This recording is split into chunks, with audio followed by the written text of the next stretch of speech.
Bismillahirrahmanirrahim. Assalamualaikum warahmatullahi wabarakatuh. Pertama-tama, marilah kita panjatkan puja dan puji syukur kepada Allah Subhanahu wa Ta'ala, karena berkat rahmat taufik dan hidayahnya kita dipertemukan kembali di perkuliahan pemasaran internasional dalam keadaan sehat walafiat.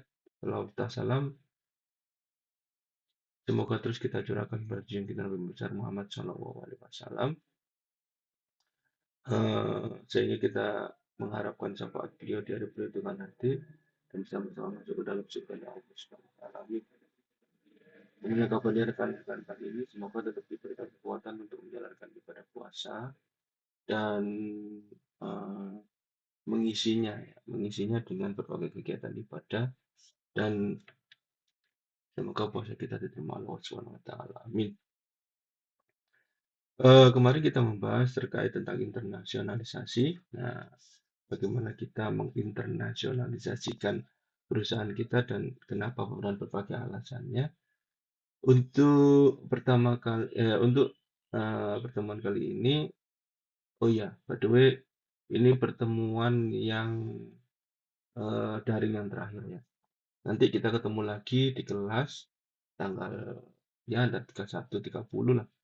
Kita ketemu, jadwal saya kan Selasa tanggal 31. Kita ketemu lagi di kelas, ini daring terakhir ya.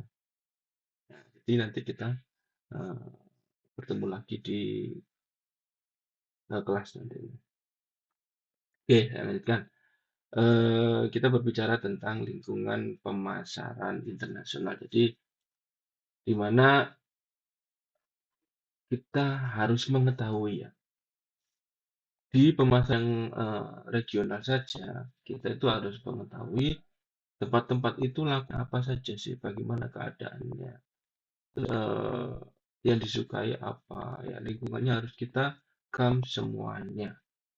Begitu dengan pemasaran internasional, di mana jalankannya itu perlu sebuah kemampuan dalam mengelola pemasaran internasional ya, pemasaran yang global. Karena di sana berbagai macam produk dan berbagai macam jasa yang diperlukan pada masing-masing daerah itu bermacam-macam. Jadi memiliki uh, memiliki tantangan tersendiri, yang memiliki sebuah uh, tentang lebih advance menurut saya ya.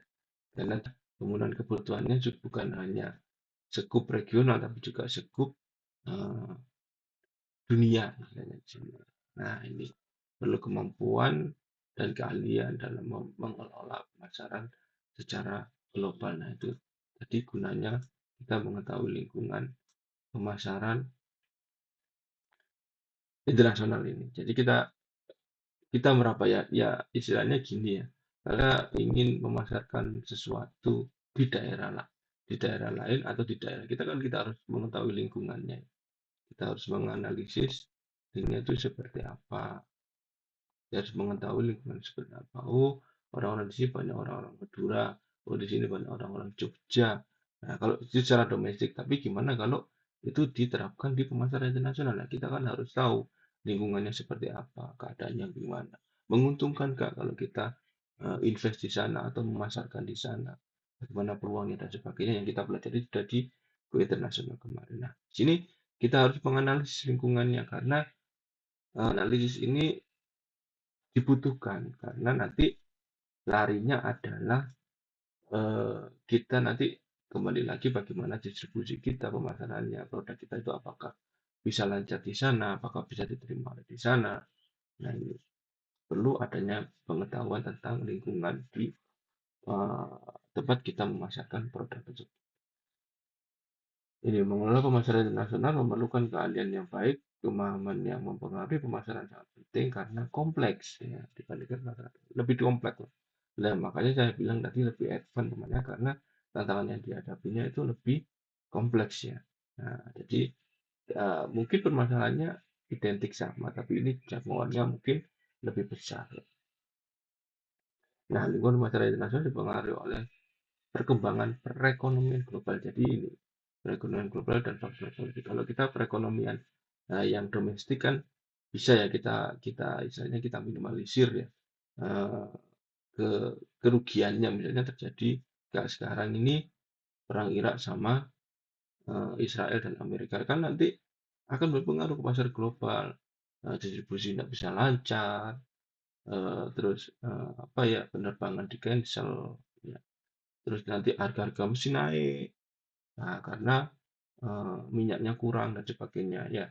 Jadi eh, perlu kecermatan dalam mengetahui yang namanya lingkungan masyarakatnya. Terkait apa saja Pak? Itu terkait geografi, demografi, ekonomi, sosial, budaya, politik, hukum, dan teknologi. Yang penting untuk dipahami, nah, ya, dipahami.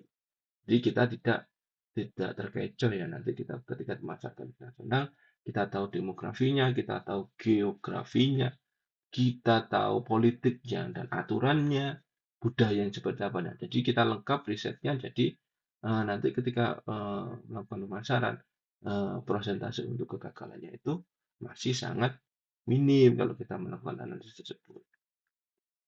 Nah, itu kan masalah internasional sangat kompleks, membutuhkan masalah yang menangani rintangan dari setiap negara dan perbedaan yang ada. Sebelum strategi pemasaran dikembangkan, nah, analisis lingkungan pemasaran harus dilakukan mencakup aspek-aspek itu tadi. Mari kita bahas satu persatu. Nah, ini lingkungan pemasaran nasional itu minimal ada 1, 2, 3, 4, 5, 7 ya. 1, 2, 3, 4, 5, 6. 6 rangkaian. Jadi kita harus ketahui geografinya, demografinya, ekonominya seperti apa di sana. Nah, terus sosial budaya, politik dan hukumnya yang digunakan apa di sana, peraturannya gimana, dan teknologi informasinya. Teknologi informasinya harus kita lirik biar kita melakukan pemasarannya tidak apa ya, tidak muspro misalnya, tidak mental ya, efektif dan efisien. Kita lihat satu persatu lingkungan geografis. Nah, digambarkan seperti ini. Nah, bagaimana memasarkan jika kondisinya geografinya seperti ini, banyak lautannya atau banyak pegunungannya. Jadi transportasinya harus dipikirkan bagaimana naik ke atasnya. Kalau gurun gimana? Nah, banyak gurun-gurunnya. Kita harus pakai strategi seperti apa dalam memasarkannya. Ya iklimnya gimana? Nah, iklim juga mempengaruhi karena nanti juga produk yang dipasarkan juga akan mempengaruhi.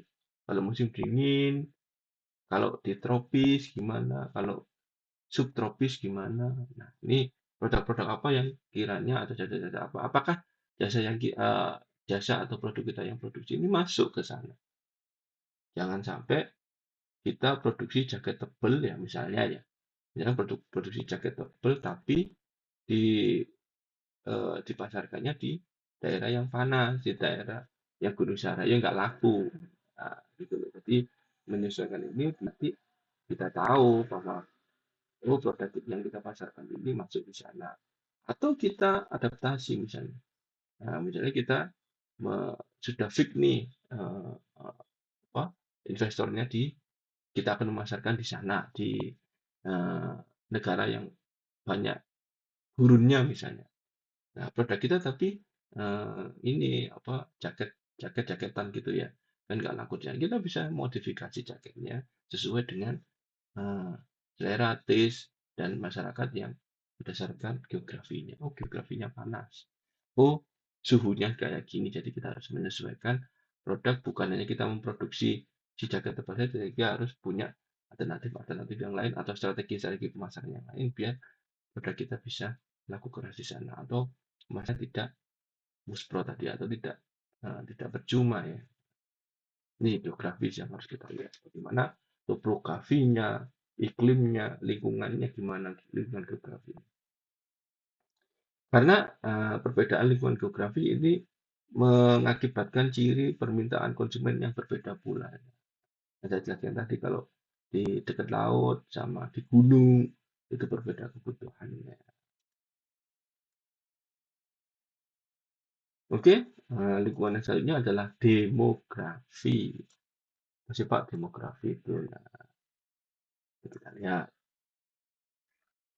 Lingkungan demografi berhubungan dengan pemasaran berdasarkan jumlah dan komposisi penduduk. Nah, kita lihat demografi ini menggambarkan bagaimana jumlah dan komposisi penduduknya dari ras apa saja, gendernya berapa, umur dan penghasilannya berapa. Jadi kita tahu nanti kita bisa merancang harga, kita bisa mengetahui pangsa pasarnya dengan mengetahui oh jumlah penduduknya itu sekian, pendapatannya sekian. Jadi kita bisa merancang bagaimana strategi pemasarannya baik lagi. Nah, perbedaan demografi antar negara mempengaruhi permintaan pasar untuk produk. Nah, ini lingkungan demografi bisa menjadi acuan dan peluang dalam pemasaran internasional. Contohnya, populasi yang menua di Jepang menawarkan peluang untuk produk kesehatan, tetapi juga menjadi ancaman bagi produk bayi dan anak-anak.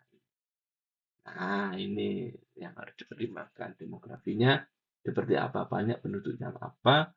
Nah, ini nanti apakah berpengaruh kepada pemasaran yang kita lakukan, apakah produk kita nanti akan laku, ataukah kita bikin produk baru berdasarkan demografinya, diferensiasi dari produk kita. Nah, ini nanti kita uh, bisa ketahui dari lingkungan geografi ini. Nah, seperti ini gambarannya.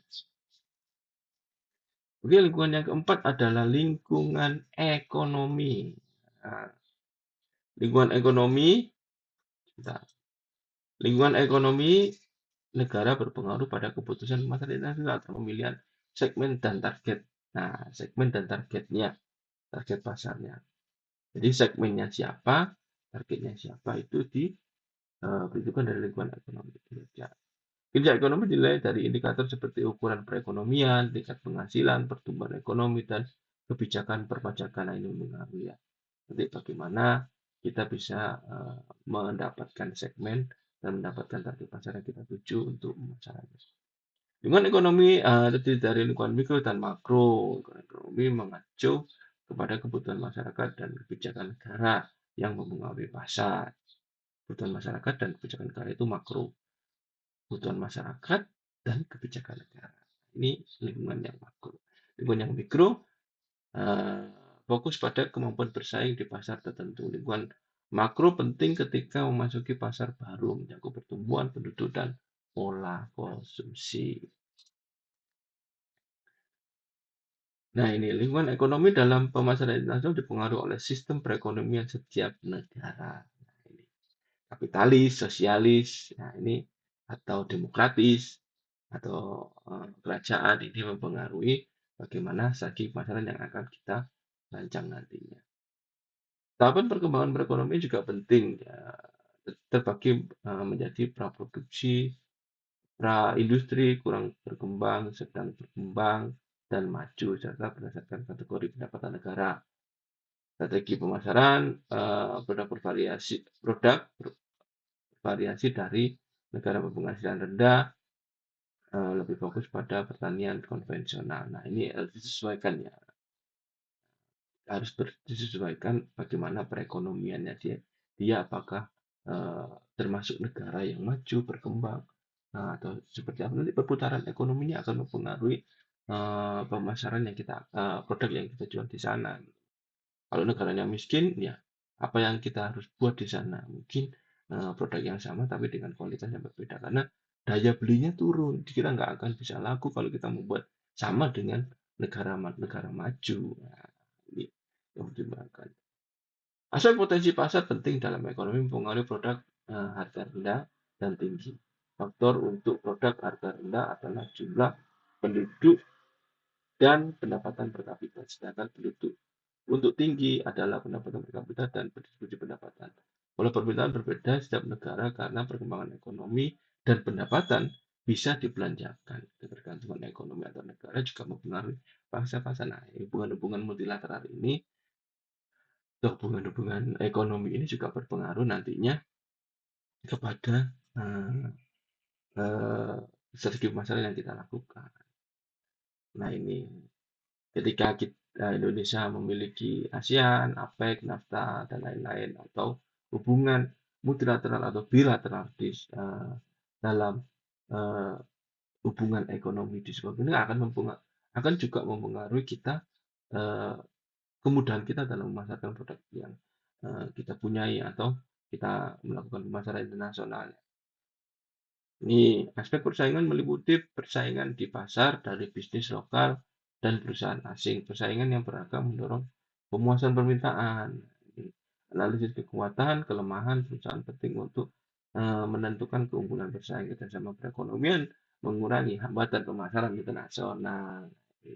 Kalau punya ini atau WTO, ASEAN, APEC, dan hubungan-hubungan kerjasama yang lainnya ini akan eh, mengurangi ya, setidaknya mengurangi. Oh, ternyata Indonesia punya hubungan ekonomi dengan negara si A, si B, si C. Nah, ini nanti kalau kita ke sana, nah ini bisa lebih lebih mudah lah istilahnya dan hambatan-hambatan yang krusial itu bisa teratasi. Oke, yang kelima kita masuk ke lingkungan sosial dan budaya ini penting sekali karena kita mengetahui istilahnya bagaimana kearifan lokal ya, kearifan lokal dari negara yang kita tuju pemasaran. Nah, ini kita lihat ya. Kita lihat perbedaan lingkungan sosial antar negara terkait nilai dan pandangan pasti berbeda. Lingkungan sosial dan budaya mempengaruhi pemasaran internasional serta permintaan konsumen, perilaku pembelian dan budaya perusahaan. Nah, ini yang penting. Jadi, kenapa kita harus mengetahui budaya dan sosialnya? Karena ini permintaan konsumen, perilaku pembeliannya, dan budaya perusahaannya juga akan berbeda. Nah, individu di setiap negara memiliki kekuatan budaya dan pengalaman hidup.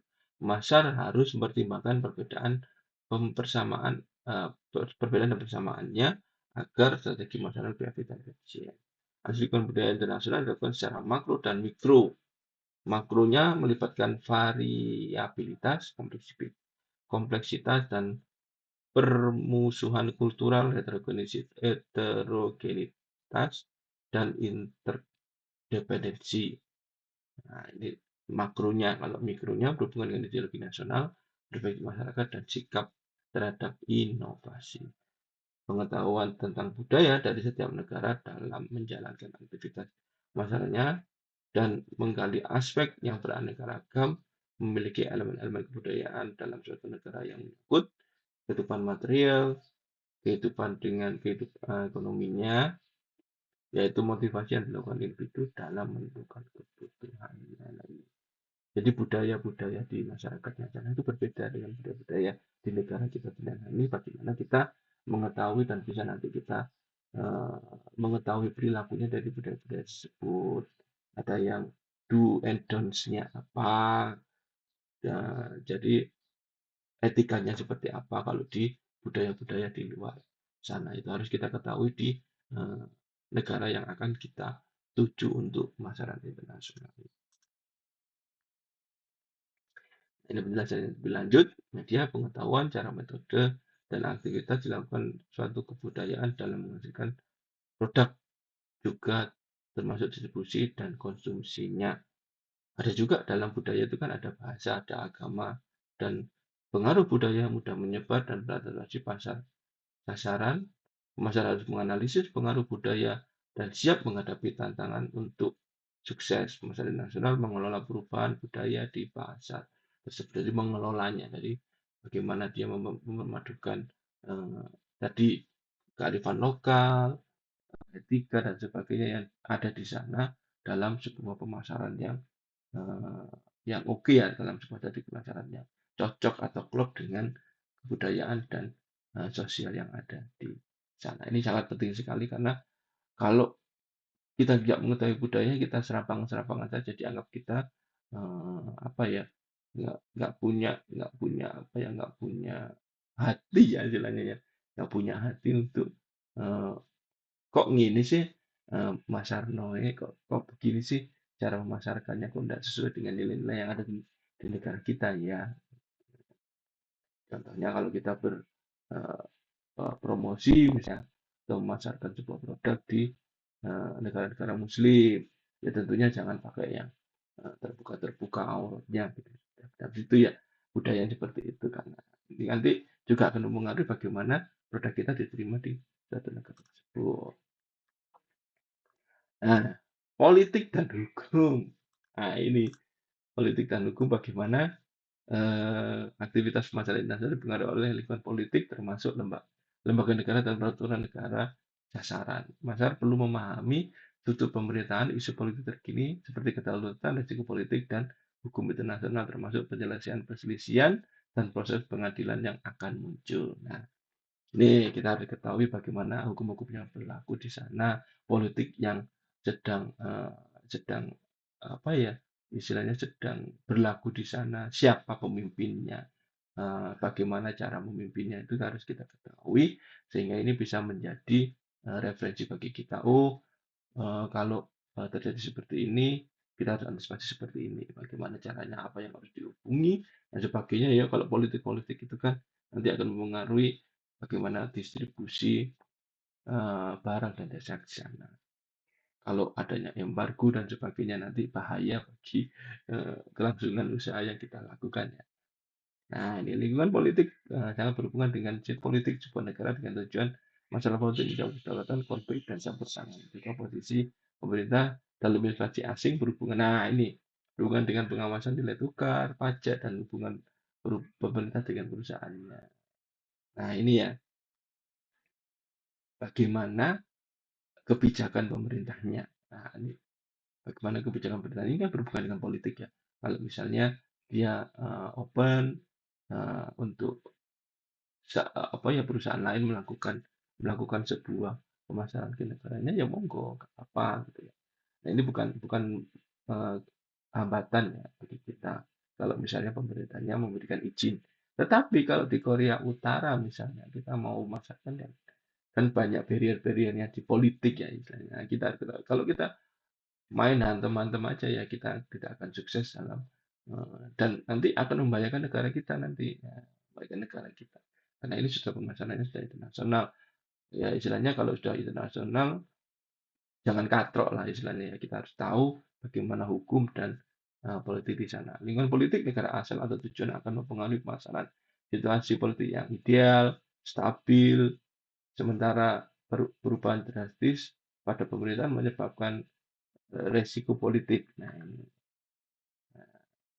jika ada perubahan-perubahan yang drastis di masyarakat, di dalam sebuah pemerintahan, banyak akan menyebabkan risiko politik. Ya bisa diembargo tadi, embargo dan sebagainya yang nanti bisa beresiko pada bisnis kita lakukan. Ini penjelasan yang lebih lanjut. Masalahnya yang baik memahami kompleksitas hukum di negara sasaran dan memiliki solusi untuk konflik yang umum. Masalah hukum yang muncul akan mendorong pemasar untuk mencari saran dari ahli. Nah, ini ya ada ahlinya yang nggak kita pikat sendiri ya karena ini sudah hubungan internasional harus kita tahu mana orang yang pinter dalam menanganinya dan tahu tentang pengetahuannya di sana. Nah, di dalam sebuah negara itu juga ada hukum-hukumnya. Nah, kalau kita kan Undang-Undang Dasar 45 sama Pancasila. Nah, ini di negara lain juga ada seperti itu. Nah, hukum adalah aturan yang mengatur perilaku individu dalam masyarakat. Dalam hukum internasional bagi dua yaitu common law dan code law. Nah, common law berdasarkan presiden dan kebiasaan dengan penerapan hukum yang bergantung pada kondisi tertentu berlaku di negara Inggris, Amerika Serikat, dan Australia. Kalau code law itu berdasarkan aturan jenis seperti hukum dagang, data dan sebagainya, ini berlaku di negara Belanda, Jepang, dan Indonesia. Dalam code law, perjanjian dianggap sah jika disahkan di depan notaris, berbeda dengan common law. Nah, ini ada perbedaannya. Nah, kalau kita pergi ke AS, Inggris, dan Australia, itu harus dengan menggunakan common law. Nah, kalau sama seperti kita, ini kan penjajah-penjajah kita ya, Belanda, Jepang, dia juga menurunkan hukumnya ke Indonesia juga. Nah, ini menggunakan code law yang tertulis, pakai notaris dan sebagainya secara hukum-hukum dagang yang ada. Nah, ketika produk masuk ke negara lain, perusahaan harus mengikuti hukum dan kebijakan tersebut. Ada hukum yang menghambat pemasaran seperti kebijakan tarif dan hukum anti dumping ya. konflik hukum antar negara dapat diselesaikan melalui arbitrase. Jadi ketika ada konflik-konflik seperti ini, ada hambatan-hambatan seperti ini bisa diselesaikan melalui arbitrase. Beberapa arbitrase yang menangani konflik perdagangan dan pemasaran internasional adalah itu IC, IJS, ID, ini negara-negara yang melakukan arbitrase. Nah itu ya intinya, kalau kita mau memasarkan ke negaranya orang, kita harus tahu bagaimana hukum yang berlaku dan politik yang berlaku di sana. Apakah ini bisa nanti eh, kita melihat, oh di negara Amerika Serikat itu seperti ini, masuk nggak buat produknya kita? Kita bisa nggak eh, me- me- apa ya melintasi batas tersebut? Kita bisa nggak beradaptasi produknya seperti apa? Kita bisa nggak mengatasi permasalahan-permasalahan hukum yang di sana? Nah, ini politiknya seperti apa? Aman nggak kira-kira?